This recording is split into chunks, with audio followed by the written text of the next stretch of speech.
minutos de bola rolando. Ele deu só um toquinho, saiu sem goleiro, frente a frente para o gol. A voz é pouca, a emoção é muita. Um golaço por cobertura. As lágrimas não param de cair. Este pode ser o gol do time. Uma virada histórica. Uma linda jogada individual. Pra vir a pancada, tá lá.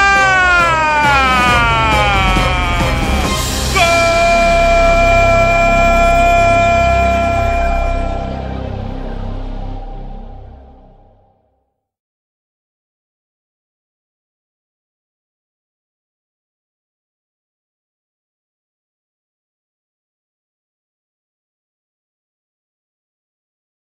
2012 eu acho que foi o ano mais legal da segunda divisão e o ano mais legal do Fute-Rio em si. Já na primeira rodada, a gente teve um confronto entre América e Juventus, a estreia do Jean, talvez o maior astro daquela competição pelo América. E as duas equipes tinham o Fute-Rio na camisa. Na época a gente tinha parceria com alguns clubes. Foi a estreia de um narrador novo no Fute-Rio, Renato Silva. Passou por um, passou por dois, ali chegava o jogador que é Thiago Kelly, numa boa jogada. Olha lá o time do América bater! A partir daquele momento a gente começava a mudar de patamar em termos de transmissão, em termos de divulgação. Tinham várias placas do Fute-Rio em diversos estádios e ali a gente foi se consolidando como o veículo mais importante e o que melhor cobria todas as divisões do futebol do Rio de Janeiro. Teve o artilheiro, o Marcelinho, que na época jogava pelo Tigres do Brasil, com quase 20 gols. Teve várias reportagens no Fute-Rio, hoje ele é árbitro de futebol, ele não é mais atacante, ou seja, mostra também um pouquinho da realidade da competição, que às vezes você está em cima, às vezes você está embaixo, ou então muita gente trocou de carreira. Essa mudança do Marcelinho para ser árbitro é só para simbolizar, porque com certeza muitos daqueles jogadores que disputaram aquela competição sequer são jogadores hoje. E o meu primeiro jogo, eu acho, de segundona que eu narrei naquele ano, foi o Mesquita e São Cristóvão, lá em Edson Passos, estádio Julite Coutinho. E eu tinha ainda o hábito de dormir à tarde. Eu não sei nem porquê ou como, eu estava de folga ou de férias esse dia no lance, e eu fui narrar pelo Fute-Rio, era uma quinta-feira. E o jogo, sei lá por que cargas d'água, 7 da noite. E esse dia, eu cheguei atrasado no jogo, porque cada um ia por sua própria conta. Então eu tinha que pegar o ônibus em casa, e esse dia eu dormi mais que a cama. Eu dormi muito. Quando eu acordei, devia ser às 5 e pouca, eu já estava muito atrasado. Eu tive que pegar o ônibus no Norte Shopping para chegar em Edson Passos. Saí correndo, entrei correndo no estádio. Subi correndo a rampa do Julite Coutinho, entrei na cabine 6h59. O Anderson Luiz já estava na beira do campo, preparado para passar a bola para mim, só que eu não aparecia. Então eu começo a narrar aquele primeiro minuto totalmente ofegante. E eu não tive como disfarçar, inclusive saiu na gravação na época na Rádio Fute-Rio. Quem ouviu um narrador ofegante. Começa o jogo aqui em Mesquita. O Mesquita vem com a bola pelo lado direito com o fulano. A equipe do São Cristóvão jogando toda de branco. Por sua vez, o Mesquita de branco e preto. Toca a bola a equipe do São Cristóvão. Domina por ali o número 8, que é o Damásio. Tenta o passe longo ali pela direita. Não conseguiu. Jogada perigosa por ali. O passe errado. A bola acabou saindo pela linha de lado, Renan Mafra. Você vai começando a aprender as coisas. Que você tem realmente que cumprir ter uma disciplina. E isso o tempo foi me mostrando. 2012 teve a melhor viagem que eu já fiz. E foi a trabalho e foi uma verdadeira aventura, né? Tínhamos 3 jogos decisivos na última rodada, os 3 eram no Norte Fluminense, um em Quissamã, um em São João da Barra e um em Campos, nossa sede no Rio de Janeiro. Precisávamos transmitir pelo menos 2 e informar esse terceiro, já que o placar Fute-Rio na época já existia e a gente tinha que estar lá. Escolhemos São João da Barra e Audax e Quissamã e Barra Mansa. Esses 2 jogos acabaram sendo os 2 jogos do acesso, então a gente escolheu, abre aspas, corretamente.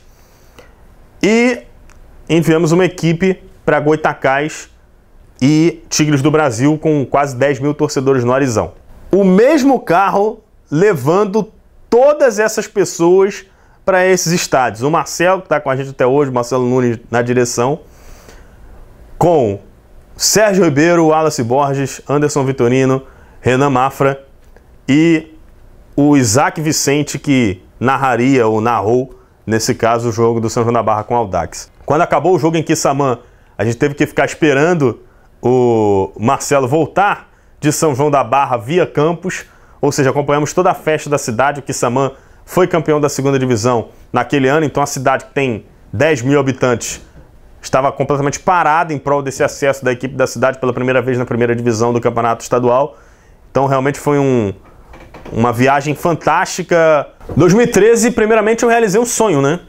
De comparecer ao Arizão lotado, o estádio do Goytacás. Todo mundo que acompanha a segunda divisão sabe o quanto o Goytacás foi importante para a popularização do campeonato, porque em alguns campeonatos era o único time que tinha torcida. Num Goytacás e América, num jogo que na ocasião valia muito para o Goytacás. O Goytacás, se vencesse aquela partida, praticamente ia se garantir no triangular final. Só que a partida foi muito louca. O América ou foi prejudicado ou viveu uma noite de muito azar. O Goytacás teve um pênalti a seu favor no primeiro tempo e perdeu com o Flávio. Quando ainda estava 0 a 0, o jogador do América, o Davi, no momento que ele seria substituído, dentro da maca, ele foi expulso porque o árbitro da partida alegou cera. Já para os 42, 43, o Goytacás teve outro pênalti. Na cobrança, o Fábio Noronha, goleiro do América, defendeu. Todo mundo falando, hoje a bola não vai entrar, já era. O Goytacás vai empatar, vai tropeçar, mais um ano na segunda divisão, tinha muito esse karma. Que nada, o juizão mandou voltar o pênalti, alegando que o Fábio Noronha se adiantou. Eu acho que perder ou ganhar faz parte do futebol, isso aí é normal. Só que eu nunca vi um árbitro na minha vida. Eu tô em final de carreira, tô com 34, 38 anos. O cara ameaçar o jogador, vai botar a pistola na cara. Eu quero ver se ele é sujeito homem de chegar na imprensa e afirmar que ele falou isso na nossa cara. Que esse molecada é safado. Não tô falando nem do erro de arbitragem, não. Tô falando dele ameaçar a integridade física do jogador. O gol saiu, depois o Vinícius Paquetá fez um outro gol. O Goytacás venceu por 2 a 0. Vem essas torcidas que resistem, mesmo sem tanta cobertura da grande mídia, mesmo diante de tantas dificuldades, isso sempre me emociona demais. E eu pude narrar um jogo do Goytacás com o Arizão lotado pela primeira vez nesse dia, num jogo histórico. O Goytacás, naquele ano, ele fez uma das melhores campanhas, estava garantido no triangular final para garantir o acesso, e também na semifinal do segundo turno. Então ele poderia chegar em 2 frentes para conquistar o acesso. Só que, na reta final, descobriram um jogador irregular no Goytacás, que era o Thales. O América entrou com a denúncia no tribunal como interessado direto, porque se o Goytacás perdesse os pontos, o América entrava. Então o campeonato ficou paralisado por 2 meses, foi uma coisa horrorosa. A gente começava o Fute Rio na geral para falar de nada, porque não tinha o que falar. Era só tribunal, tribunal, tribunal e bola rolando que é bom nada. E foi um saco acompanhar essa segundona, pelo menos na reta final. Eu narrei um título de um time que não estava em campo e sequer jogava nessa rodada. O regulamento daquela segunda divisão previa um triangular. E o triangular, obviamente, prevê uma folga por rodada. Na última rodada, tivemos um América e Bom Sucesso na Rua Teixeira de Castro. Bom Sucesso e América com mando do Bom Sucesso. Quem vencesse esse jogo seria campeão e subiria. A Cabo Friense já tinha garantido o acesso à primeira divisão. Em caso de empate, subiria o Bom Sucesso. E o Bom Sucesso seria campeão desde que o jogo não terminasse 0 a 0. E se o jogo terminasse 0 a 0, você me pergunta? A campeã seria a Cabo Friense, porque existiria um empate em todos os critérios entre o Bom Sucesso e a Cabo Friense, e o time da região dos Lagos levaria melhor pelo número de cartões amarelos, já que antes mesmo da rodada, a Cabo Friense já tinha menos cartões amarelos que o Bom Sucesso, que fatalmente levaria alguns na partida. E quanto acabou o jogo, 0 a 0. Pita Péricles Bassos!